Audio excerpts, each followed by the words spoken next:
Good morning, everybody. It's good to see you all made it through another day and evening. And so it's Wednesday, February 24th, and we're ready to go. This morning we have Ryan Patch with us, who's the Director of the Water Quality Division over at the agency. And we had Ryan, we had you in a couple of 3 weeks ago, and we're we're very impressed with what you were doing with your ecosystems services program, and so I guess this morning it would be, you sent us an update, and I think the members the committee has those updates, and so what the question is, I think, is if we give you some money, how soon do you think you could start expending and getting out some of these grants to people, start planning for the projects, and what kind of a timetable are you envisioning with this? Sure. Thank you, Senator. For the record, Ryan Patch, Deputy Director, Water Quality Division. Appreciate the opportunity to come and share an update about the Payment for Ecosystem Services Working Group and the work plan therein. As stated in the letter, right, Agency of Ag supports the governor's budget as proposed, but has a strong support interest in the working group and how that working group is undertaking a large scope of work to try to make recommendations to the General Assembly to inform the development of a new program. The amount you shared, $250,000, and the timeline for expending that, I could spend some time on the specific recommendations that were put forth in the report submitted by the working group in January of 2020. At this time, it would be about an 18-month budget, with the majority of obligations and the expenditure of that funding would happen, post-July of 2021. It could be feasible to move some funding before the 21st if the legislature appropriated funding for the working group. We have retained a facilitator, but expanding the role and scope of and duration of that facilitator would be some funding that could be expended before July.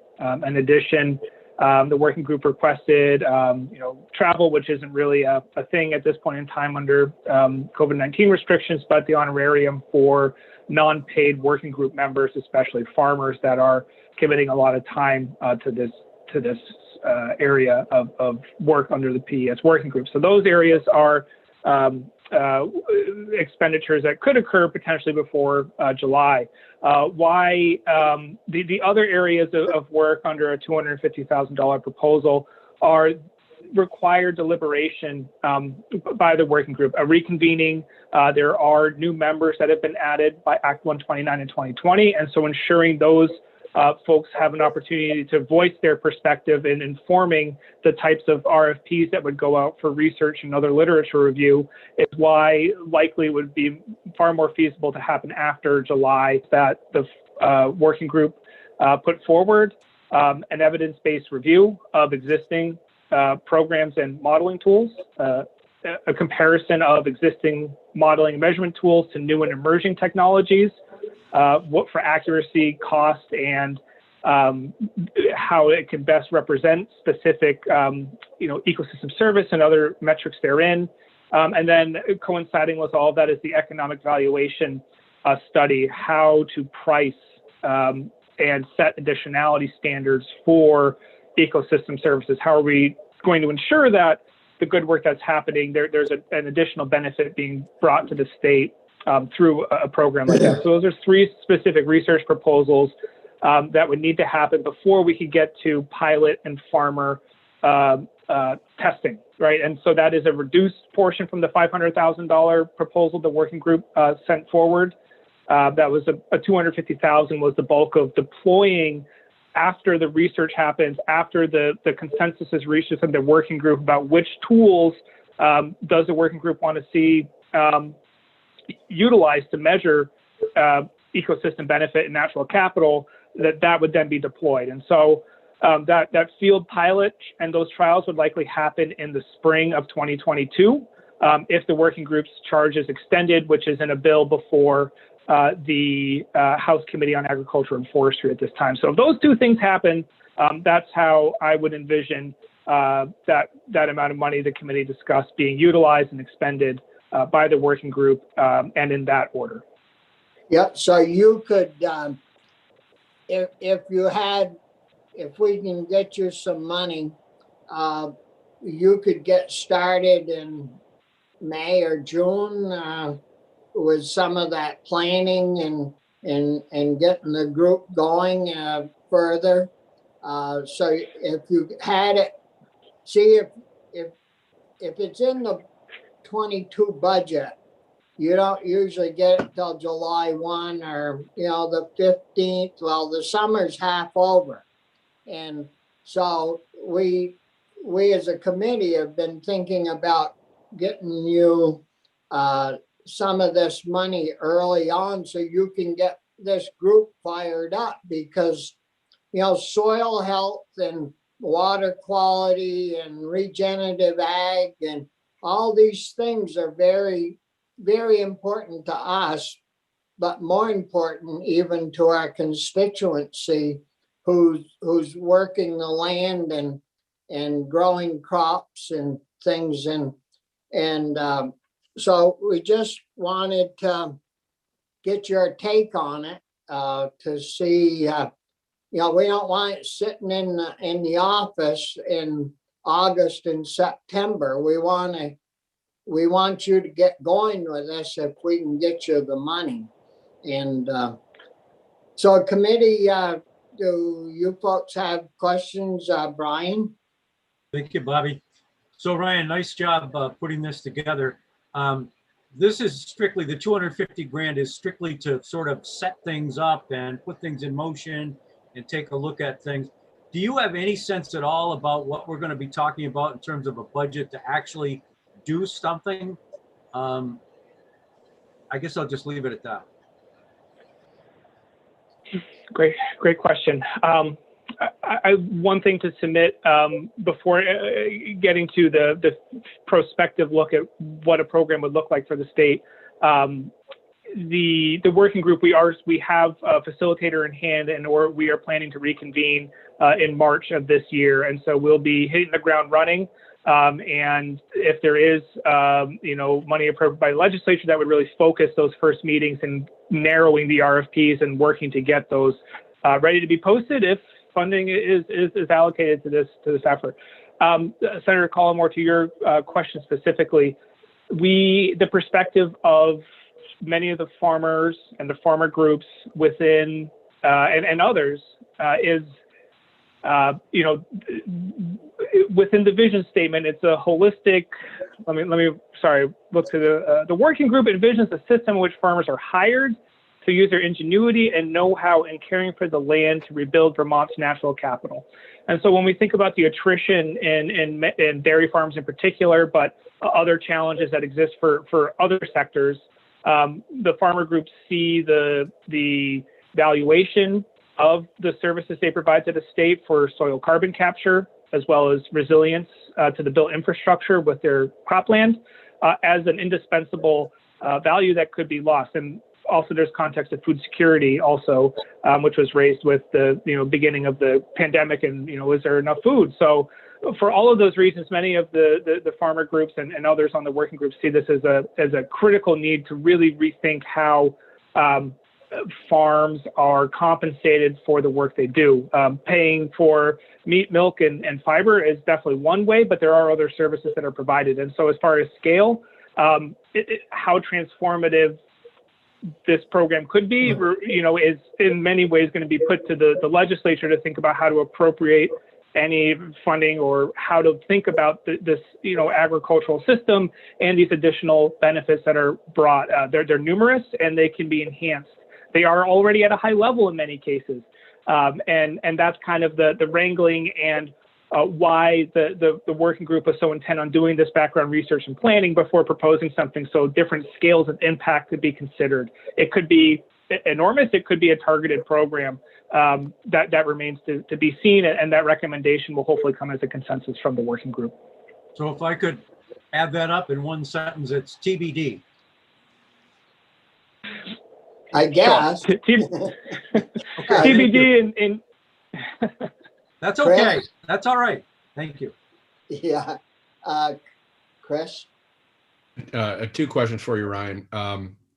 It is TBD in some ways, but in other ways, it's already being done in a lot of ways in different discrete programs. And I wonder if part of the vision I've always hoped was, that we could sort of get better organized over the myriad of programs that are there, maybe a more clear direction of water quality work, money, funding.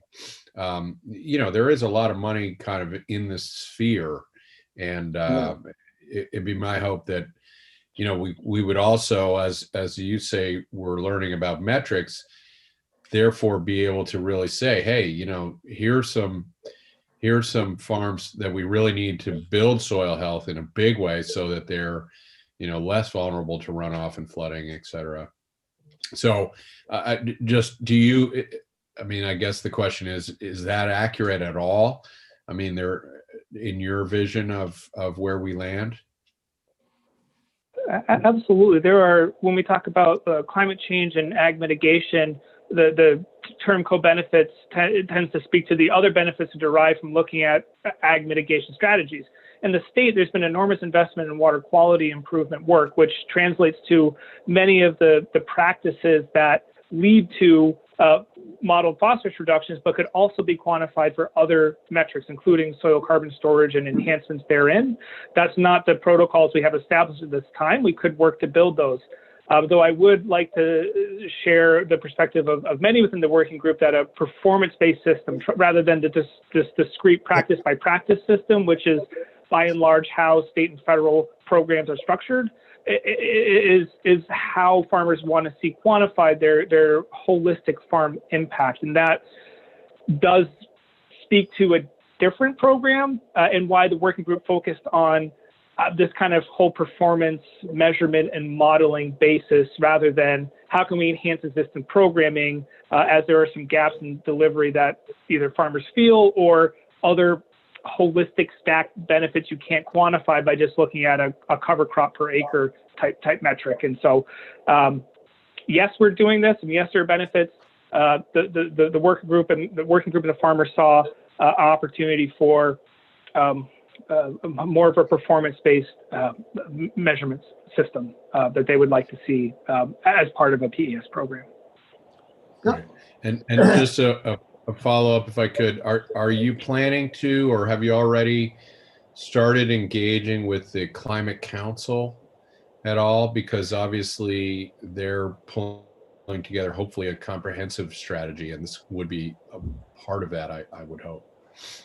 I see a great connection between the Ag and Ecosystem Subcommittee. I'm representing Secretary Tebbets there as a designee, and the subcommittee is working on seating additional members that are not part of the council or the designees. And so there's a strong opportunity there when we talk about the ag mitigation strategies that are needed to address the 12% of ag emissions. A very strong connection and correlation between the research of the working group and those metrics that I hope are shared and understood and elevated between both groups, because I see a real opportunity for one of the priorities of soil carbon storage and the working group obviously informing an ag mitigation strategy for the Climate Council. And definitely myself, I'm going to be working to bring that information between the two groups and hope that others of the groups will engage in that as well. And I think there is a strong understanding and perspective that, yes, there's a role for agricultural land to do great service for mitigation, adaptation, resilience with the climate change charge before the council. So other questions, or if not, so I take it, Ryan, that next year, hopefully, when the Ag Agency is doing its budget, this will get you started and run through this 21 year, but or the 22 budget.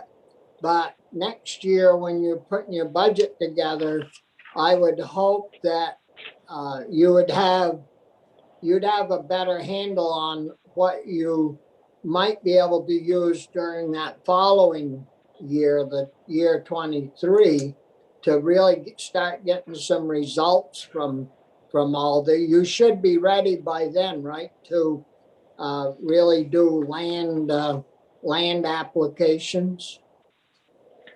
Notwithstanding an acceleration of the pandemic and our ability to continue to operate in this manner, our goal is, yes, be able to move towards piloting the results of this research on farms next year. And your guidance or thoughts on the budget is well heard. Understood. Yeah. Other questions for Ryan on this particular issue? We should have some clear direction. And I guess you said Carolyn has a bill on her side, over on the House side, and I don't know if they're planning on moving that before crossover.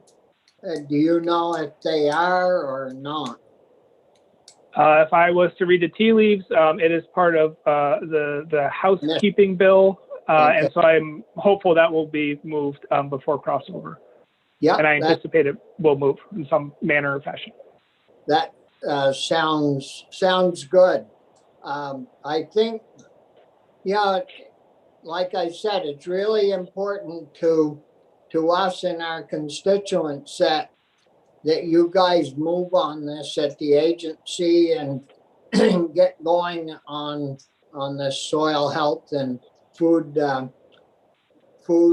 security. All the things that you mentioned are things that, you know, we've been working on so far. Well, did you have any questions for us, Ryan? Not at this time, Senator. Yeah. And if Carolyn gets that bill through, the miscellaneous bill, which usually rolls through pretty good, we'll have you back in and go from there. So appreciate the opportunity. No other questions. Thanks a lot, Ryan, for your time this morning, and thanks for putting this forward, through the agency. I think you guys are, on the right track. So good luck. Appreciate it. Thank you. Yeah. Appreciate it. Thank you. Bye.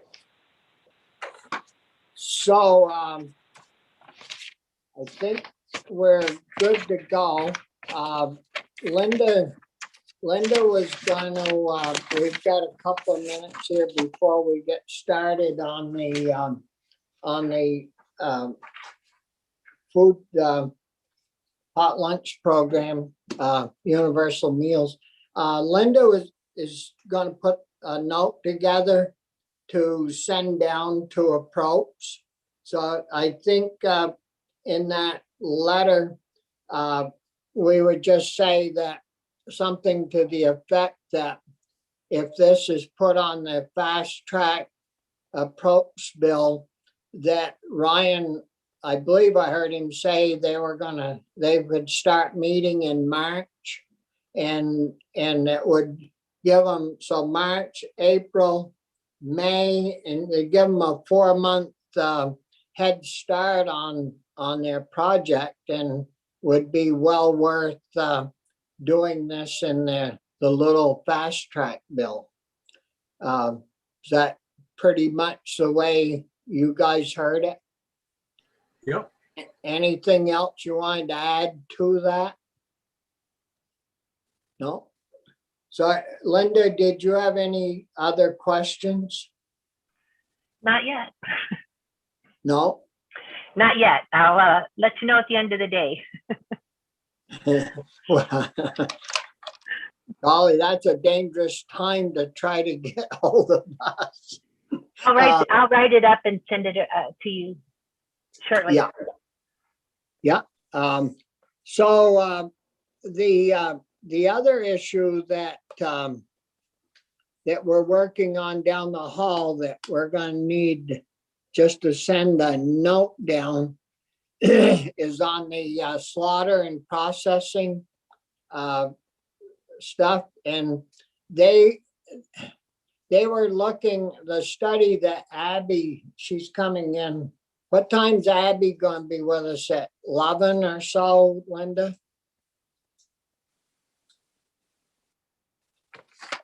The agenda says 10:30, Mr. Chair. Yeah, 10:30. I want to do some more lifting on the universal meals. So we might move that to 11, because basically she sent us a copy of their survey they did with the meat and slaughter facilities. And in their survey, they had some people that responded saying that they could increase output by as much as 80%, I believe, in that correspondence, if they had some help with equipment and reorganizing their facility. And then we also heard that there's new ones that are there new entrepreneurs that would like to do some slaughter facilities, and if they had a little help with planning in that siting, permitting, that they could ramp up production pretty well on those. I think she said 4 new ones, maybe. Or 7 even, but I don't know if they're all new.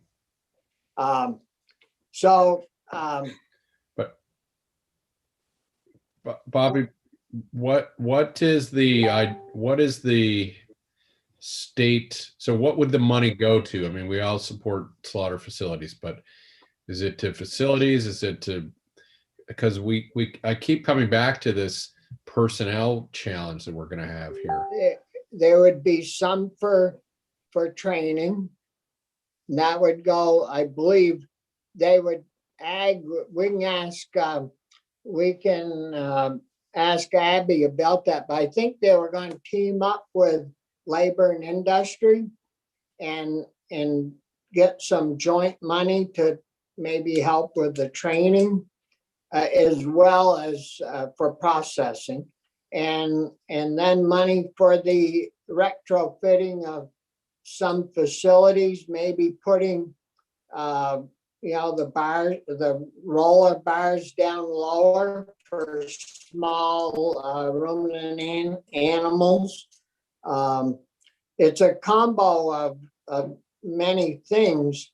And what I've talked about in my other committee in the afternoon is if we had half of this money on the fast track bill, then at least they could get started and they would know that the other half was coming in July, so that, one would get finished up maybe in July or August, and then they could move right into maybe giving out some grants or whatever, early on. So next fall, we would have a lot better system in place to keep up with the slaughtering and the processing.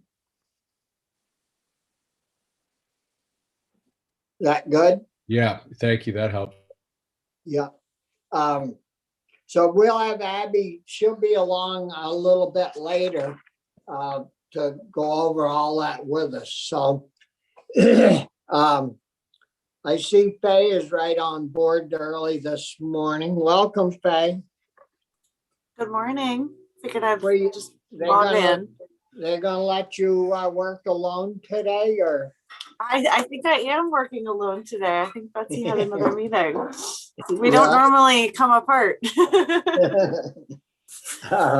Well, good to see you. You too. Thanks for Um, all the attention you all are putting into this bill. It's appreciated.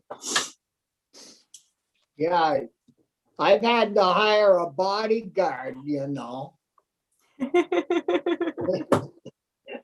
No, I'm just kidding. No, it's a great, it's just taking way too much work to do such a good thing. Yeah, You yeah. know, usually good things come slow, but golly, there is a limit to it.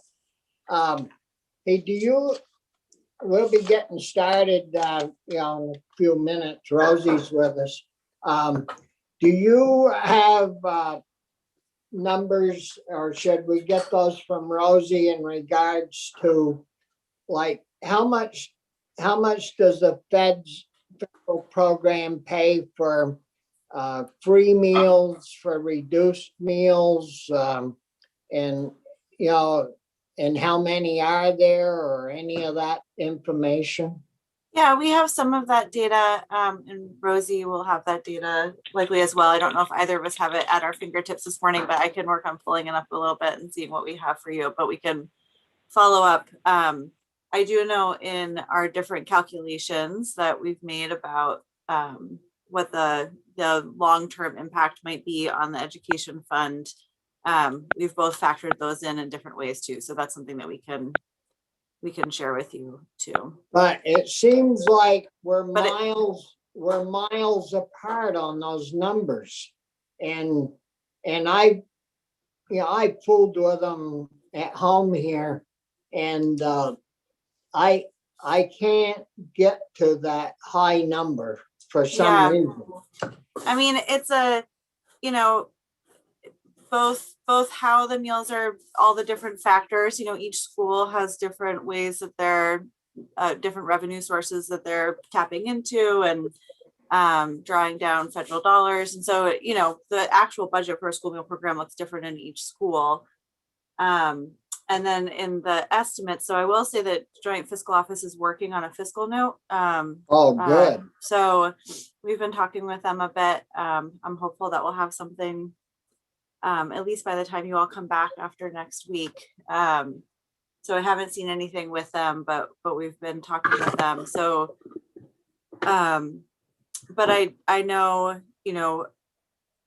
some of the main differences between the agencies at the estimate and Hunger Free Vermont's estimate lie in how we're looking at participation rates based on what's currently been happening pre-pandemic and how the federal dollars get drawn down based on school meal applications and the ratios. So, we're happy to talk through that with you all, or with the Education Committee, Appropriations Committee, whoever really wants to be digging into that, or if all of the committees do. Chris? Faye, you said you've been working with JFO. Who have you worked with over there? So Mark has been out on medical leave. I think he's coming back in March, is my understanding, and he's who did the fiscal note last year. We've been working with Catherine Burnham, I think her last name is. And it was Chloe, but Chloe just left JFO. And so Brianna is now the kind of person who's putting it together. So, and I think she's newer to JFO as a whole. But we've met with them a couple of times over the last month.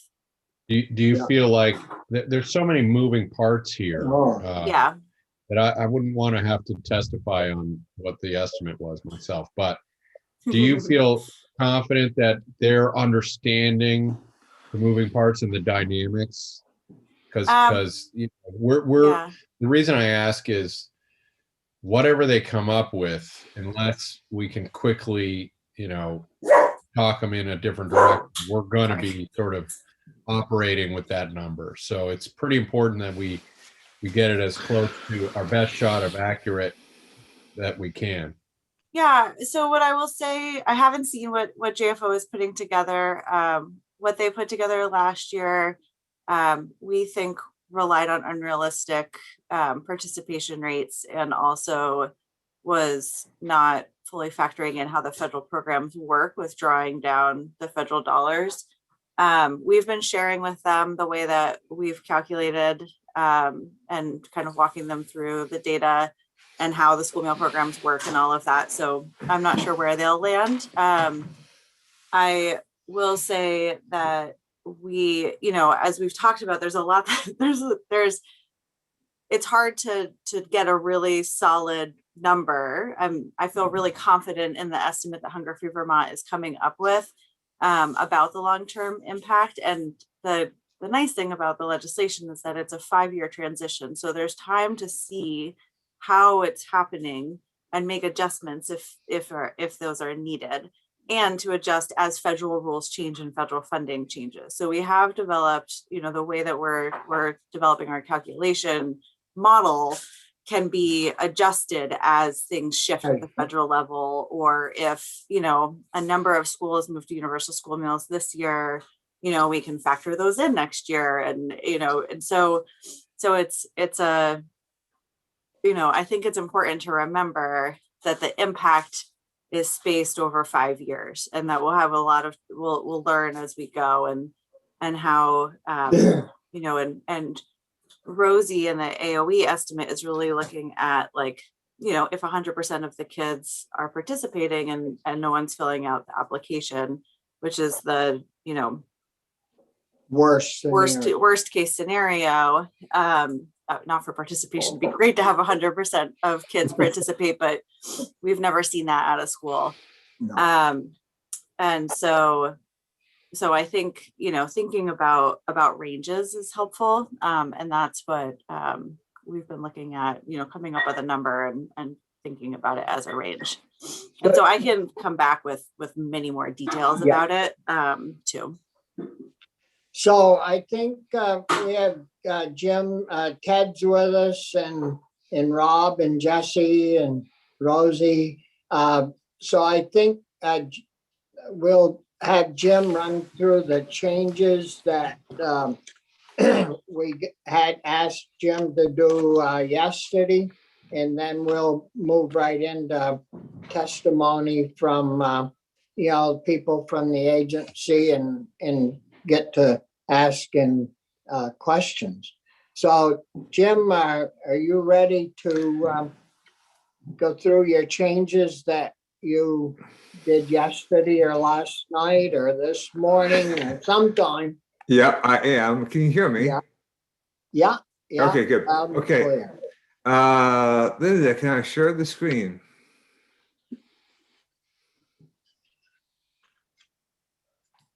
Sorry, yes. Yeah, great. Okay. It's right here. Share that. Okay.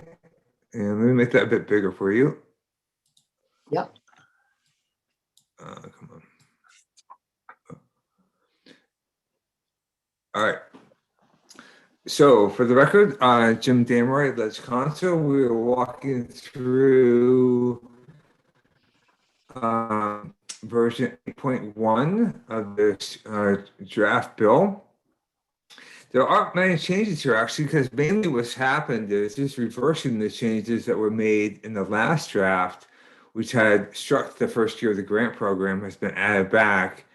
And there were a few other changes. So I'll take you through that. What's in green is what was added back that was struck last time. So it's language you've seen before many times. So all this is the first year grant program, which is back. No changes from what you saw on the draft before the last one.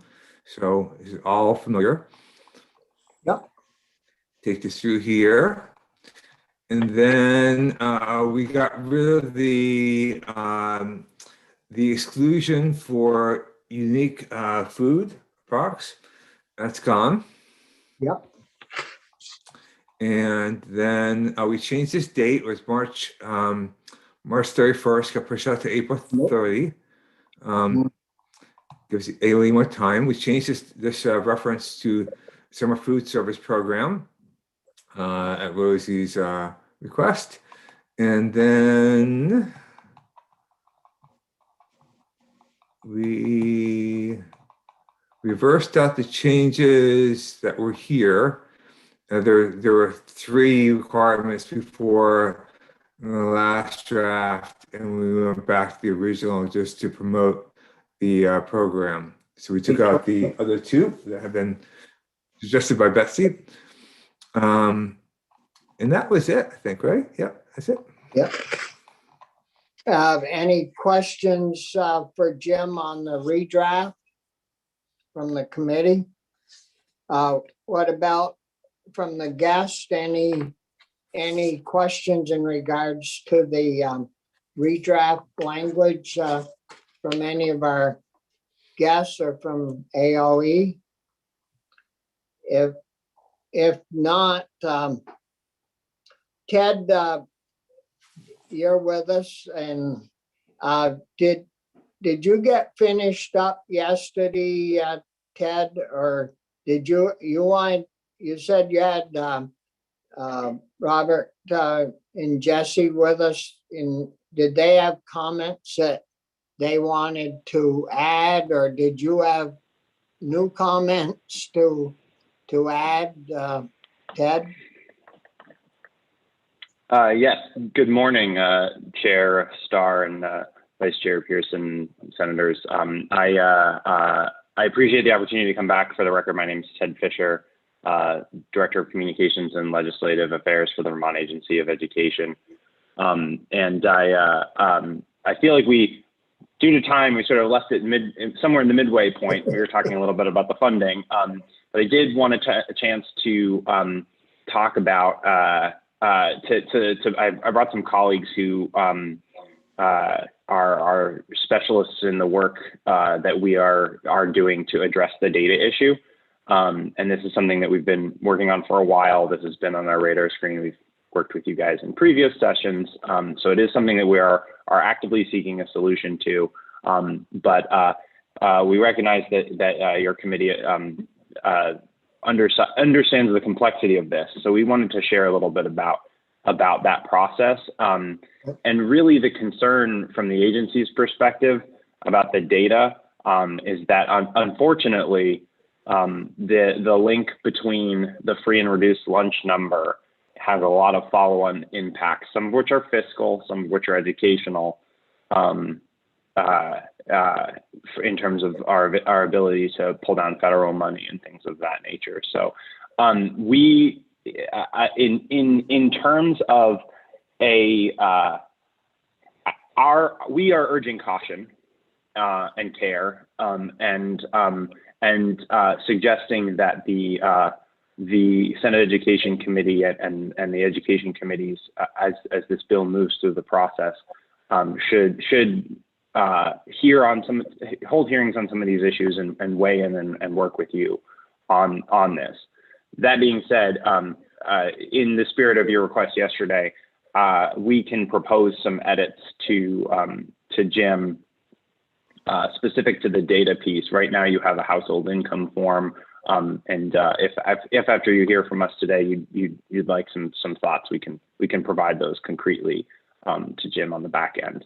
But in any case, I wanted to I'll just briefly sort of tee up my colleagues here, and I introduced them briefly, but I have Jesse Roy, who's the Assistant Division Director of the Federal Education and Support Programs Division. This is the parent division of Rosie Kruger's Child Nutrition Programs team.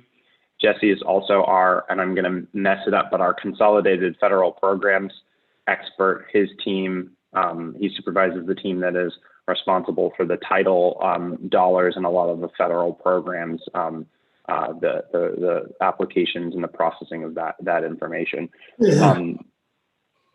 So I have him here. I also have our Bob Keeley, who is an education project manager and is currently serving as the acting division director of the data management and analysis division. And these are the subject matter experts in education data collection and analysis. And they're both Jesse and Bob are working as part of this team to try to identify some solutions so that we can move forward into universal meals and still be able to access the data that we need, because it really is critical from an equity perspective, and also for a lot of the federal eligibilities that we are able to pull down accurate data about student poverty.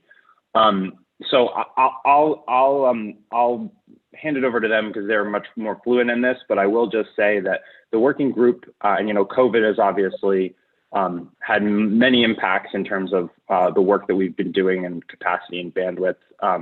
But this group has been ongoing for many months and probably has a bit of work left to do. And I will say that this is something that hasn't made its way to being finalized internal to the agency and reported up through our executive leadership. So we don't have a solution that is ready to go, as it were.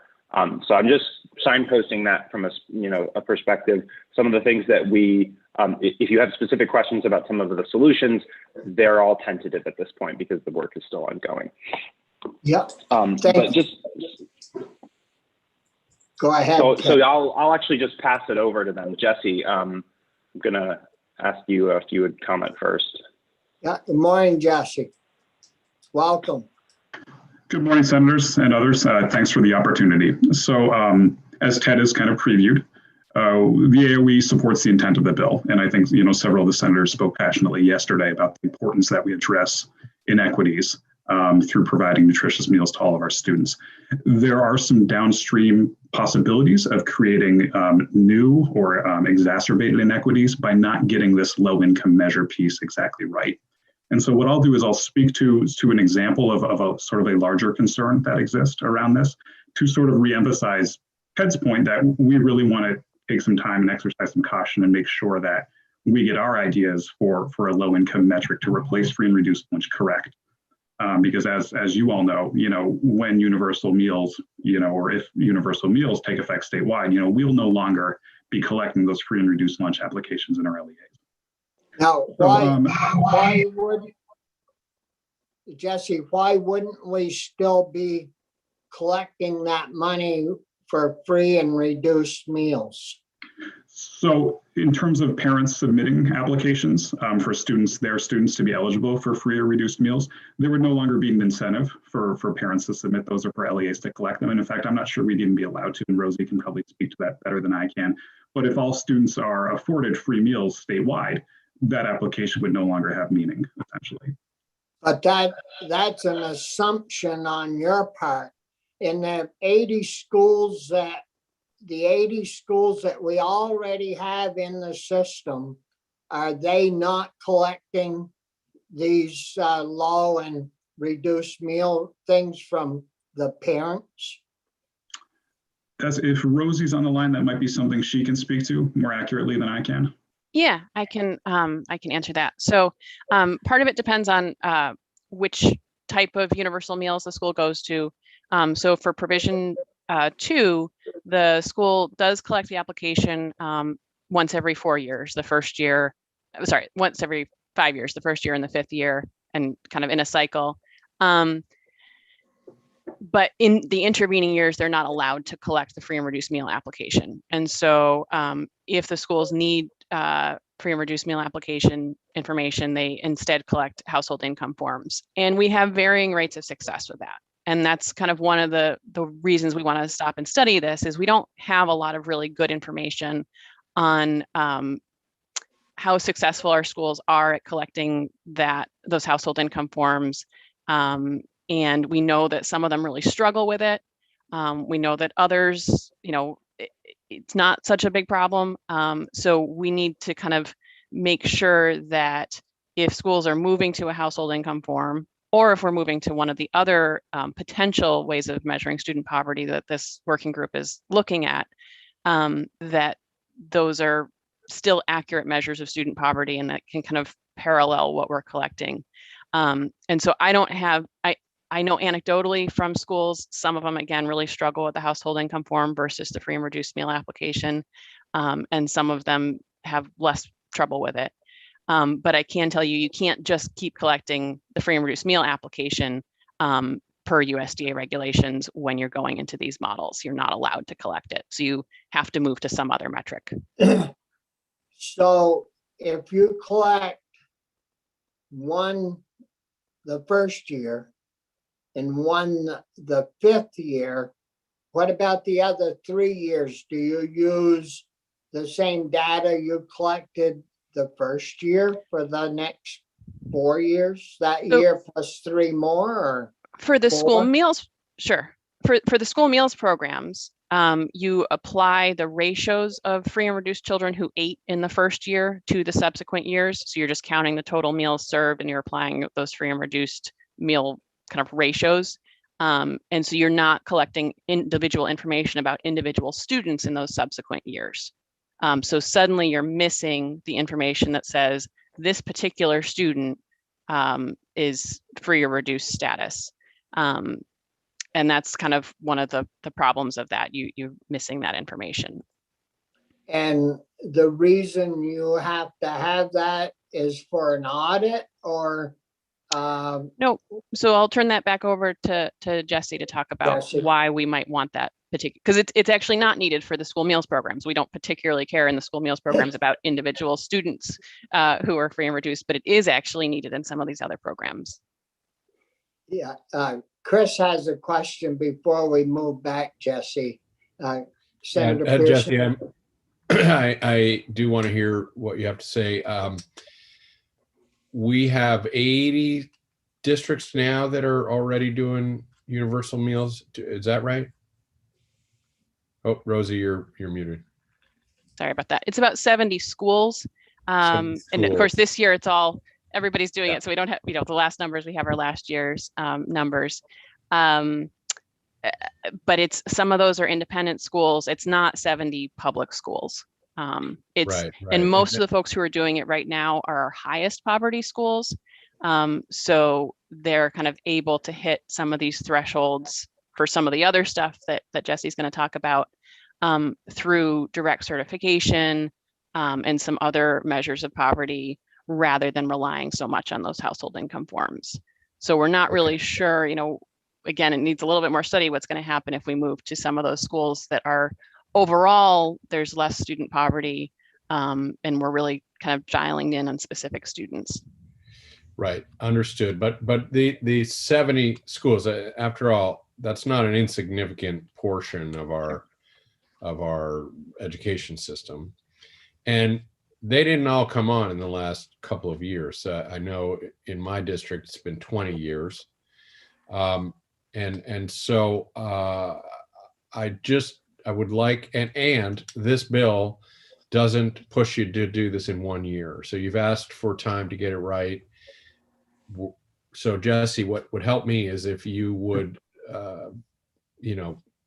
anchor your comments in the fact that we've been doing this for 20 years in some significant portion. How many schools do we have? If we're doing it in 70, we're at least what, a third of our schools? Sorry? I'm sorry, there are roughly 290 public schools in the state, Senator Pearson. Okay. Quarter. Okay. So a quarter of our schools. But again, that 70 includes a bunch of independent schools. I could take a look and figure out, but. Well, we can quibble if it's 21% or 24%. It's a big percentage, and we've been doing it for 20 years, and this bill gives you 5 years to roll it out. So tell us why that's still not enough cushion for what you're asking, for what you're after. Sure, and I won't claim, Senator Pearson, one way or the other that it's not. And what I'll do is sort of lay out what a downstream concern is currently, and then I think going forward, this committee or others will address, maybe ways to handle it, and some of the work the AOE is doing. So just to make clear sort of one of the concrete concerns downstream of making a shift in how we collect low-income data at the student and school level is Title I funding. Now, I'm not sure if folks on the committee are familiar, so I'll briefly explain that. The agency receives from the U.S. Department of Ed about $35 million a year in funding called Title I Part A. So on average, in the coming school year, every LEA takes part, every school system takes part, and on average, they'll receive about $655,000. Now, these funds are used to support students most academically at risk, and that includes a lot of the students I think we all share concerns about in terms of inequity. They're used for things such as academic interventionists to promote literacy in students, extended school day programs for academic reasons, extended school year materials for these programs, et cetera, training for these teachers and those sorts of things. How schools within school systems qualify to take part in these funds is they need to hit a certain low income threshold. And there's a couple different ways to qualify, but it's all driven by their low income rates. And as a state, we've used free and reduced lunch numbers for years and years and years to establish these rates. If we were to move to a metric that we can, I think, fairly safely assume promotes less participation because it's no longer incentivized by leading to free and reduced meals, there will be, we imagine, a drop in the low income percentages that schools are able to achieve or able to demonstrate, and thus no longer will they be eligible to participate in these really important funds that address inequity, that provide economic support for at-risk students. You know, currently about 80% of our schools statewide are served by Title I. You know, some of them are eligible by a razor thin margin. So if we saw a 5 or even 10% decrease in the number of forms we collect, you know, be it free and reduced lunch or household income forms, we may see, you know, tens of schools sort of lose eligibility to serve these at-risk students with these Title I funds. So that's just one example of a way that there's a downstream effect of potentially not choosing a metric of low income that is at least comparable or as reliable as the free and reduced lunch that we've depended on for so many years. So Jess, you aren't using the hot lunch program or the universal meals program so that you can subsidize Title I. If Title I is so important to you, why aren't you working on a system of collection of data to cover Title I that would automatically cover the universal meals or school meals program? Why, Senator, why lay that all on to the meals program? Sorry, Senator, I can answer that. We are working on that currently. That's the solution that I referenced earlier. The thing that has been is that historically speaking, and Jesse and others can answer this with more fluency perhaps than I can, historically speaking, free and reduced lunch has been our most accurate data on poverty across the board, understanding that there's some schools that have been doing universal meals through the various programs. Across the board, it's been our most accurate poverty data. So we have relied on it for that reason. We're talking about a place where your committee is envisioning and many folks are advocating for, and we support the concept of moving to universal meals program. However, we need to find a solution that does provide that data in a way that continues to have fidelity, that continues to maintain the accuracy. Because as Jesse just said, there is federal money at stake, and this is money that schools they do count on to run their programs across the state. So we are working on that. Our intent today is really just to indicate that there is risk associated with this, and that this is a pretty complicated workflow that we have to work through, and we need some more time. We are not at this point sitting in February of 2021 saying we have a solution, if that makes sense. So this is something we're working on. I can't really speak to why we didn't solve it 5 years ago, but when we weren't doing universal meal, and well, yeah, true, but when folks were doing the free and reduced lunch applications, you know, most school districts are doing that. That's our most accurate metric. So we were, of course, using that because it provides that good data. So we need to find a solution on the data side We're committed to finding that solution on the data side, but as of this moment, we don't have that solution. I wish I could say that we did. It would be much more fun conversation. So why don't we have Jim add a section to our bill requiring school districts to collect this data, and if they don't collect this data, they can't participate in universal meals program. So my understanding is that that the inclusion of the household collection form in the current draft of your bill is intended to do that, and we really appreciate that, the intent there. Our concern, and Jesse alluded to it a moment ago, is that that is not going to solve the accuracy problem. We are not sure that the household income form is our long-term durable solution for this. And it's for the reasons that Rosie and Jesse mentioned a moment ago, which is there's less incentive on the part of the families to turn it in if it's not tied to food. There's also, and I want to be clear, and this is in our written testimony as well, there's also, we believe, a differential incentive on the part of school districts to collect this. For example, if you, and correct me if I'm getting this wrong, Rosie, but if you are in your application phase where you're collecting the FRL data, you have a lot of incentive to pull in as many applications as possible in that year. You may have less incentive in, say, year 2 of the program to do so. So you could see a difference in accuracy across one school district. You can also see a difference in incentives between school districts based on their eligibility or their individual status. So we need to solve those issues. I think like our Rosie wants to our tell me concern I'm isn't getting it slightly wrong. our concern isn't so much that the schools have a different incentive. It's that right now, the schools who are collecting household income forms, we think that different schools are putting different amounts of resources into this. And the household income form is kind of funny because you can't use child nutrition resources, federal funds, to on the child nutrition side to process or send out those applications or those forms to households and process them when they come in. And there's no verification process like there is with the school meals applications. And we don't have a person at the agency who's really dedicated to helping schools do the household income form because, again, we can't pay for it with the child nutrition federal funds. So nobody on my team is really able to help with the household income form because we're paid for with those federal child nutrition funds. So we don't really have good visibility in terms of what schools are doing with this. Are there good practices? What would they need to succeed with this? And so that's where we're just kind of not sure, how schools are doing with it and what that looks like. And that's kind of we just kind of feel blind to this.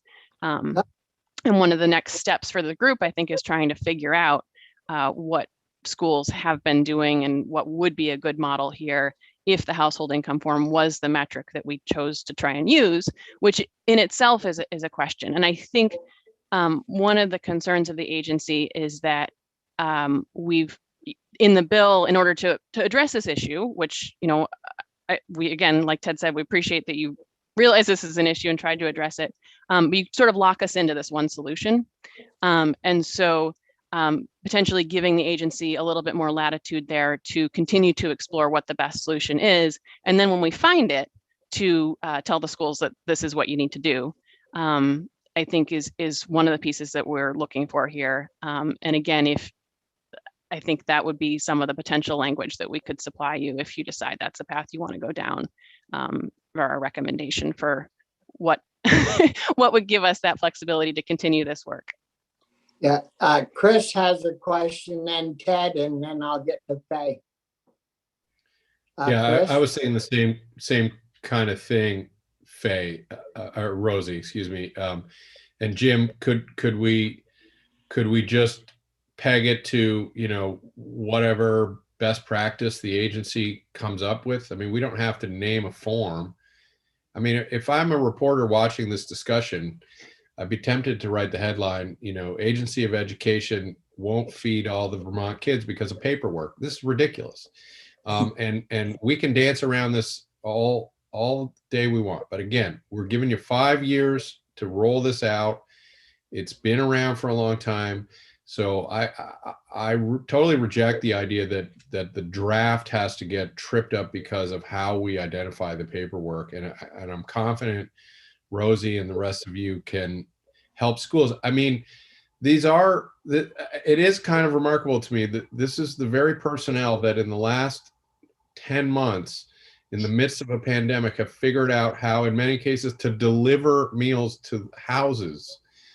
We can lean on these people to get this data. There's a cadre of dedicated people who are almost volunteering their time, who will work with parents to get the paperwork we need. I have the utmost confidence. So Jim, do you think we can build in some flexibility so that Rosie and her team can have an adaptive requirement here that calls on best practice similar to the household income form or the free and reduced meals lunch form without having us too restrictive in case a better solution comes forward? Does that make sense to you, Jim?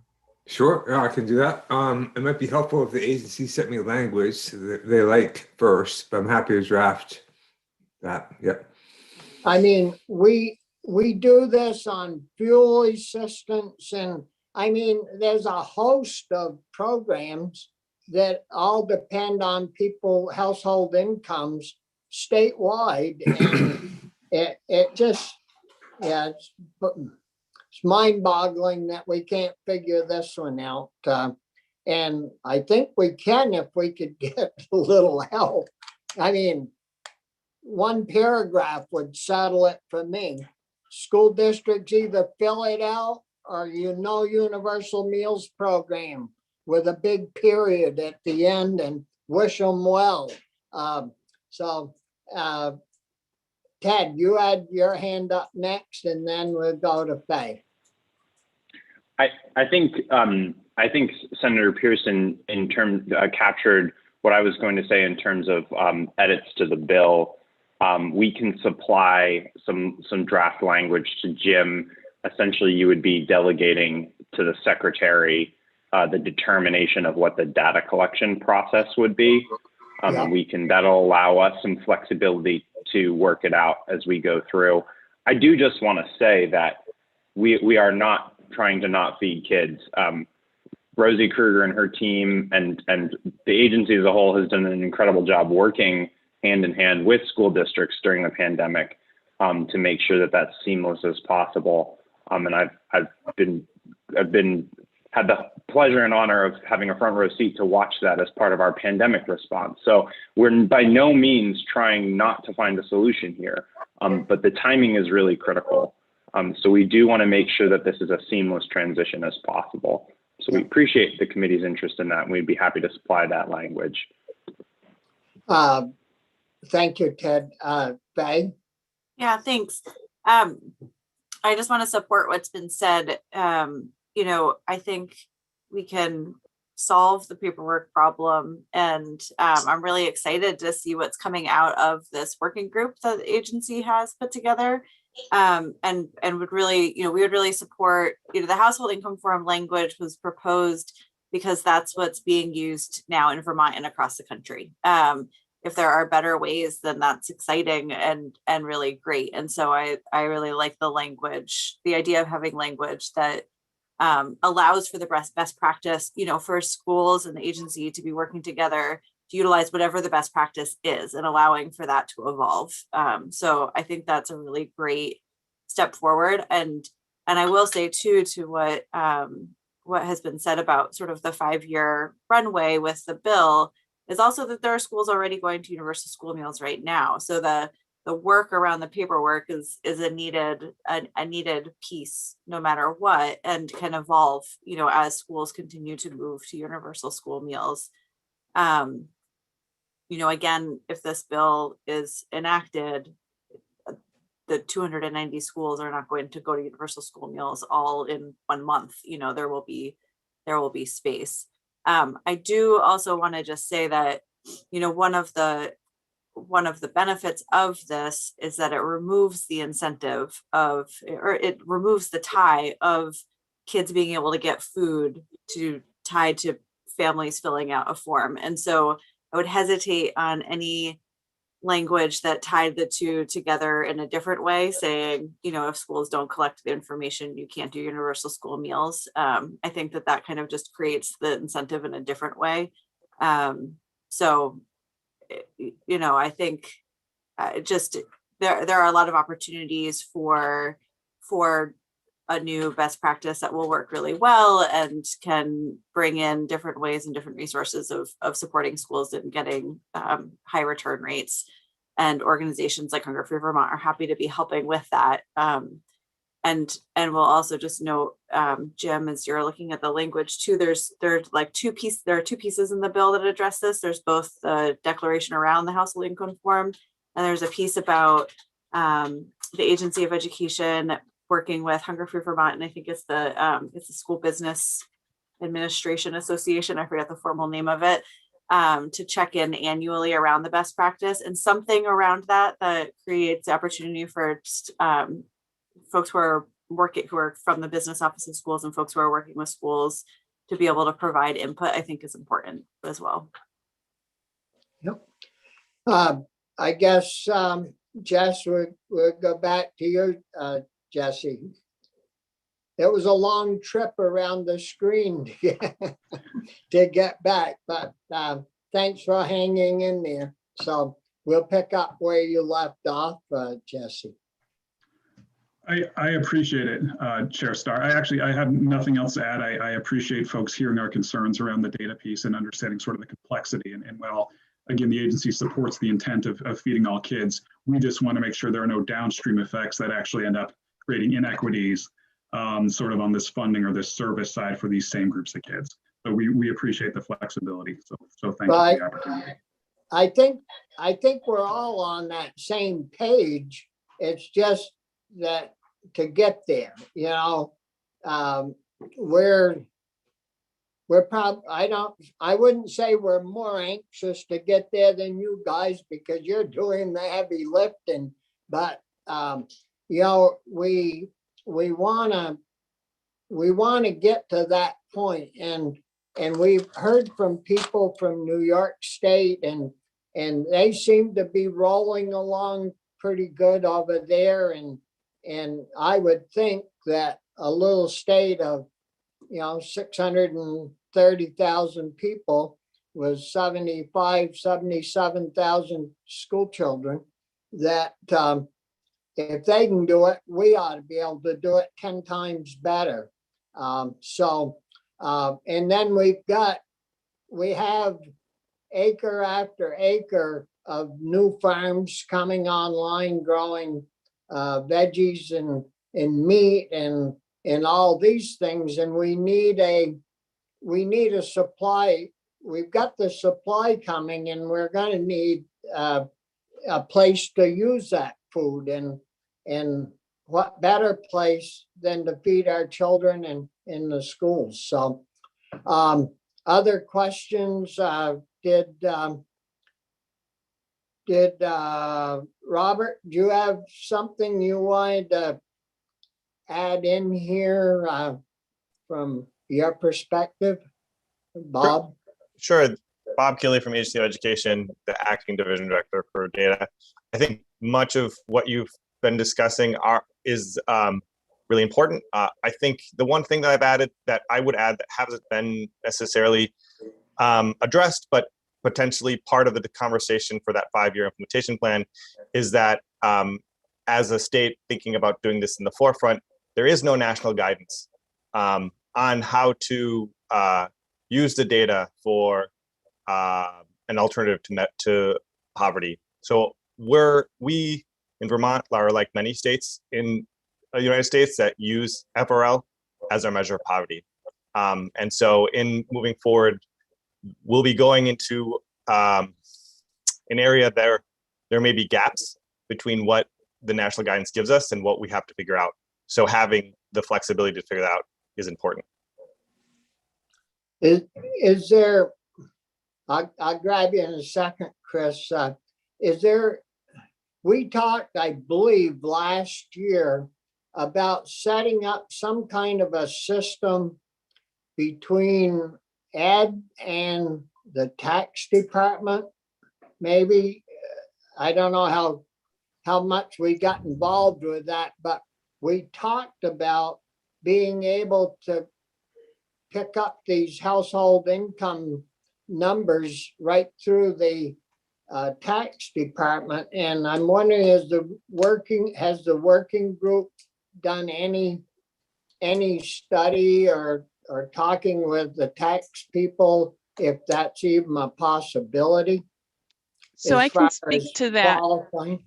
A Go couple of years, I can speak to that. So a couple of years ago, in trying to figure out how to deal with this particular issue, you assigned the tax department and Agency of Education and AHS to work together to figure out if we could use tax data. And I was the agency's rep to those meetings. And I went into that really excited and hopeful that this was going to be a good solution. And it turns out that because tax data is basically a year behind, and because we use the federal tax fields for so much of our stuff, and those federal fields have, I think, restrictive uses. There was something weird about how we could use certain fields on the tax forms and not other fields. And also that tax forms don't actually collect the names of children. They collect number of dependents, but not necessarily children's names. That made it just not actually a workable solution, which was disappointing because it seems like that's obviously the best way to collect household income information, because we're asking every household to report that every year. But that just doesn't slot into the way the USDA and US Ed ask us to collect household income information, which is current information versus retroactive and looking back on the previous year. So we did that work and we explored it and found that unfortunately that just wasn't a good solution. Yeah, well, thanks for looking into it. So we've been working on this quite a while then, because God, I didn't realize I could remember that far back. Chris? I wanted to follow up on Mr. Keeley's testimony and just urge and I guess ask the question of you know, a lot of we're worried about data mostly because of federal grants and whatever money that comes in based on our data. And I remember a few years ago trying to think through whether or not we had to be wed to boundaries. Like I live in Burlington, some of my schools are universal meals, some are not, you know, and if you could loop together Colchester, Burlington, and Winooski, I bet you could get all districts free and reduced, right? Or universal, I mean, but I don't know that. And looking at this data quandary, we're worried about having a drop off. And I guess I just wonder, are folks at the agency applying creative thought that way? I mean, maybe we should just have a state metric. And just, are we bound to school districts or to schools themselves? Do we have that flexibility, and are folks at the agency exploring it with those kinds of ideas in mind? I don't know, Ted, is that something that you're up, Rosie's up on it? Because I know we had school districts where they could share numbers last year, the year before, so that Newport could bump off from Troy, or Jay could bump off from, you know, Westfield. So I thought we already had that in place. So I can speak to that. Go ahead, Ted. Oh, no, I just wanted to make sure I understand, because between Jesse and Rosie, I think we can definitely consider that I'm not the right one, but I just want to make sure I understand what you're asking, Senator, which is, are you suggesting that we could use a more regional metric or more regional data to apply to all schools within that area, or to multiple districts? Is that the nuts and bolts of what you're... I mean, as I understand it, Rosie, correct me if I'm wrong, you have to hit some percentage of kids that qualify for free and reduced, and then you can be universal, and the feds pick up a bunch of that tab. But it's not even 50%, right? It's 42% or something like that. So we looked into this a couple years ago, again, because of these conversations in this committee, with the community eligibility provision, which is the more advantageous one for us financially. And everybody right now who can participate in CEP is doing that. So we've kind of got all the low-hanging fruit there. For CEP, 40% of your students in a school or group of schools need to be directly certified, which means their households receive SNAP or TANF benefits, or there's a couple of other smaller categories where we know, using information that's not supplied by the household, that those children are low income. So we looked into, could we group people in a statewide or regional situation to get more schools eligible for CEP, and USDA advised us that we can group any grouping we want within a school food authority. So right now the school food authority is at the supervisory union level. So if you wanted to pursue that further, and we'd probably, before doing that, want to kind of do some analysis to see if that would actually get us anything. But if you wanted to pursue that further, you would have to sort of force or incentivize schools to move that school food authority level to some higher level, grouping SUs together, or some, it'd have to be kind of a different model of where the school food authority, where that designation lives. And that's kind of how USDA has us manage a food program. And so the school food authority kind of has their budget, and there's some kind of follow-on impacts in terms of how does the local school budget tie into, the larger school food authority entity. So it's theoretically possible to do that, but again, a little bit more complicated. You'd need to make some pretty drastic changes about how we implement food service programs, and basically make folks work with their neighbors, which kind of ties back into the whole kind of school consolidation question, which I know is pretty touchy. So that's on the child nutrition side, that particular piece of it. With Provision 2 is based on the school building. So there's not really anything to be gained by grouping folks together. So in terms of that, whether you're talking about Hunger Free's 23 million or Vermont's or the agency's 50 million estimate, and in terms of those funding resources that would be needed, you might have some savings if you pursued that model. I don't think it would be, I would want to do a lot more analysis to figure out if it would be worth the work to do that, and whether we would actually gain some savings there. Thank you. I just like hearing that there's been some creative thought pushed on it. So I don't know if Jesse wants to speak to whether we can do more regional stuff in terms of the other side of things with that metric of student poverty. Well, the way we should do it is statewide. I mean, we got 620,000 people. Most cities in the United States have more people than that.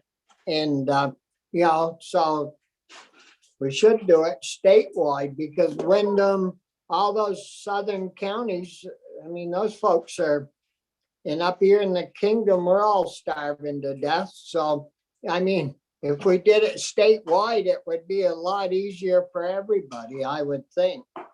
But go ahead, Jesse. Sure. Yeah, it's a great thought, and something that I'll look into. The DOE, defines for us an LEA, or works with us to define an LEA, and that's sort of where they grant or expect us to sub-grant most of the funds that my team works with, at that LEA level. So in terms of flexibilities in how allocations are determined or how allocations are dispersed, that certainly a great idea to explore it, and it may address, some of these low-income concerns. So something I can pick up with our partners at the DOE as a question, without a doubt. Yep. The other thing I just want to add a coda to this conversation, in that Jesse just used the term LEA. Currently, LEA is defined as a supervisory union in in Vermont. So I'm just seeing us approach the Act 46 conversation from a couple of different directions. So this becomes a sort of a complex conversation, whether you're coming from the title side or from the SFA school food side. But I will just say, and Bob can speak to this with much more fluency than I can, but it is important, again, if we need to unpack the meals and the data questions, but it is important that we collect accurate data for every school, for every grade level, across the state. So we still have, regardless of how we do the qualifications and where the funding allocations are, we still need to collect good data. It has many different applications. We included a very long table in our written testimony that summarizes all of the reasons. We're talking a lot about the funding because it is of a critical interest to the state that we continue to be able to maximize our federal title dollars. But there are other good reasons to be gathering good data, and we do need it for a lot of cases specific to school and even smaller than that. Have you looked at any other like small state, like Wyoming or even New Hampshire, but their population is a lot greater? How they collect all this data, because they must have to do the same thing we're doing. And so have you researched that to see if any of them have come up with a more expedited way of collecting the data that we feel that's necessary to maximize our federal grants money? Sure, I can take that, Senator Starr. And the reason why flexibility is important is because we do have mistakes to learn from other places, not necessarily states, but from the city of Worcester moved from free and reduced lunch as a measure of poverty to direct certification. And in doing so, caused a period of time that was very painful for that district and for the eligibility of those who were dropped because they weren't accounted for in the direct certification process. So we have been exploring a lot of what this means. And we're I would say in a midpoint now. And the program we're talking about that Jesse has explained is one of 30 that are affected by FRL. So we know that this is important, and we have the same goals, and we're just trying to make sure that in this process of transition, the gaps aren't painful. Yeah. Well, I'll speak if you don't. Sorry, Senator. I'll just say that we do routinely compare ourselves to other rural states. Secretary French is fond of saying that, for a lot of education things, the North Dakota, South Dakota, Wyoming are good comparisons because demographically speaking and in terms of size and rurality, they are very comparable. I will just note from the universal meals perspective, to my knowledge, and I checked this with Rosie earlier, no state has moved to a statewide universal meals yet. There's other states that are considering it. As Bob mentioned as well earlier, we have many other states use the free and reduced lunch metric. So in a couple of places, we're looking to be pioneers here, and that's not a bad thing. But that is one of the reasons why we're urging caution, because some of these are some pretty complex things that need some solutions. So we're just trying to work through that complexity and make sure that we don't have the unintended follow-on effects that Jesse was talking about earlier. Yeah, usually when you're first to go, education gets a little expensive as you screw up.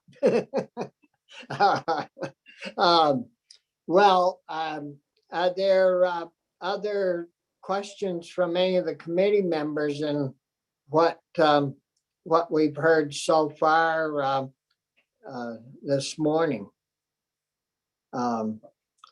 Boy, everybody's clammed right up.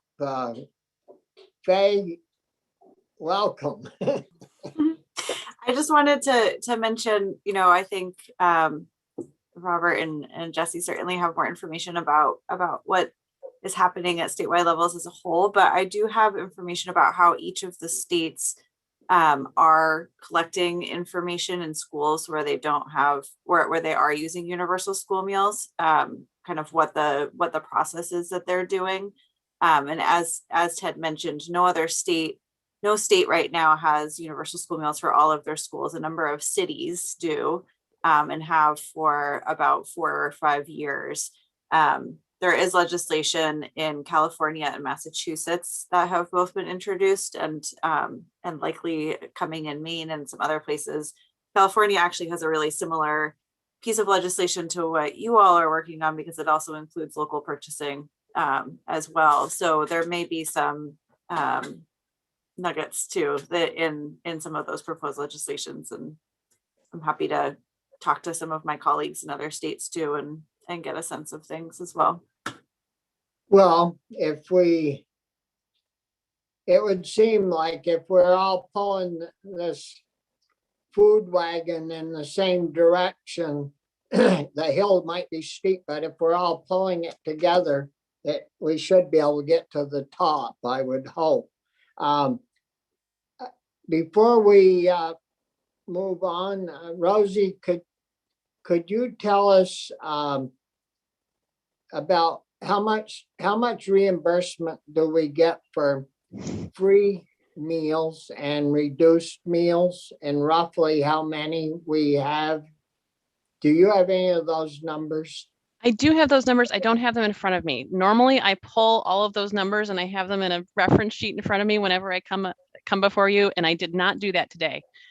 So I can get you, you were looking for total federal reimbursement and meals served? Yeah, it would be good to know, just to know if we're feeding, 70,000 children or 50, and how many are free and how many are reduced in the rate that we get from the reimbursement from USDA.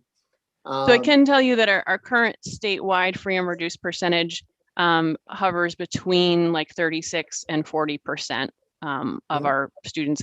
And that does include the independent schools. And it would be helpful for me to know generally, I mean, this bill looks to me like it's only talking about public schools. We do have a number of larger independent schools, particularly the academies, who do participate in our programs. So it would be helpful for me to know. Okay, right now they're not. Well, so that's something you might want to think about. Those children have to eat too, I would think. And no, like Bellas Free Academy and Linden Institute and St. Bellas Free Academy is public, but Linden Institute is not. So Linden Institute would not be covered by your bill as it's written right now. And that probably gets into some weird stuff with the education fund. So you probably want to spend some time thinking about how you want to include those folks or not include them, and how you want to do the funding. Sorry, I assumed that you understood that to begin with. We'll let Campion figure that out. We're just doing the legwork on this thing, and we have the same committee we've had for some time. Down there in Ed, it changes quite steady, and so we're helping them out with this, or causing them a lot of grief. I don't know which way it is, but we're going to get this beat before we're done. So are there any other questions or additions that anybody would like to add at this point in time? With your permission, Senator, I just wanted to thank you for the opportunity to come back and speak with you today. And also just to note, and I sometimes sound like a broken record when I say this, but it is of critical importance to us. Notwithstanding our note of caution today, as the committee moves forward and as this bill travels on its course, I just do want to note that that the position that the committee has included, if this is to be implementable, from the AOE perspective, Rosie's team needs that additional position. So as this moves forward and into the money committees and stuff, I just want to be on record again saying that that is a critical piece for us to make the administrative side of it work. I know because I've been hearing from some of the ed associations that they have some concerns about the implementation side for school districts. If that's something that you leave for your friends down the virtual hallway in Senate Education, I totally understand. But there are those administrative things we didn't get a chance to really talk about today, but they are key issues in terms of making the program work. Yeah. Well, with the new chair down there and quite a few new members, it's going to be a bit of a lift to get that going. But we've been there before. So Ted, you or Rosie are gonna send Jim some language from the ed? Yeah, we'll connect with Jim offline if that works. Yeah. And again, thank you so much for your time this morning. Well, appreciate your time. We know how busy all of you are and how short of help you are. And French is gonna have to get you some help over there pretty soon. You can't keep getting rid of people and doing more work, that's for sure. Chris?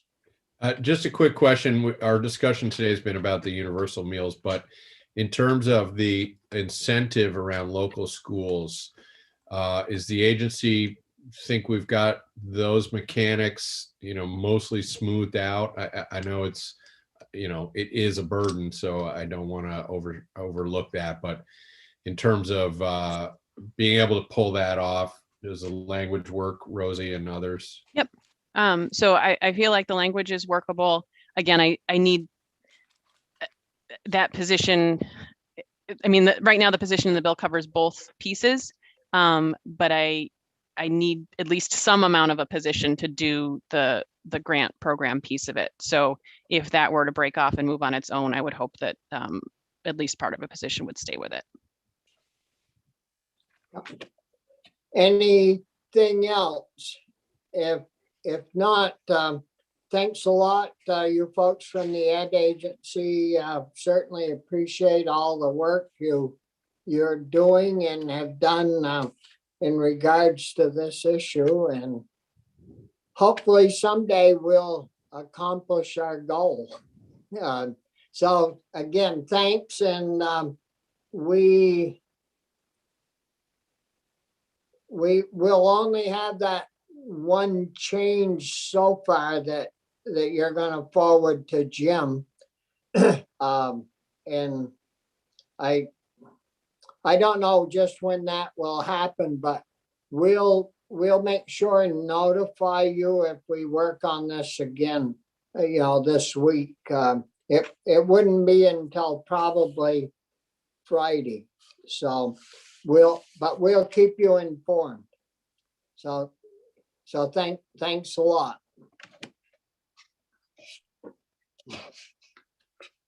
And so now,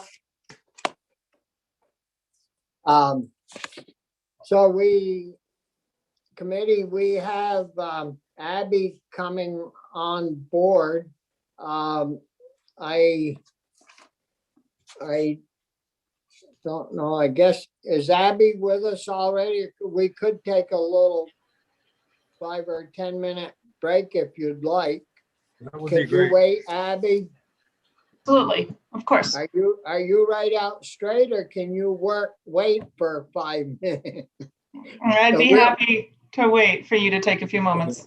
Yeah, we'll just be quick and say 5 to 10 minutes and we'll fire back up.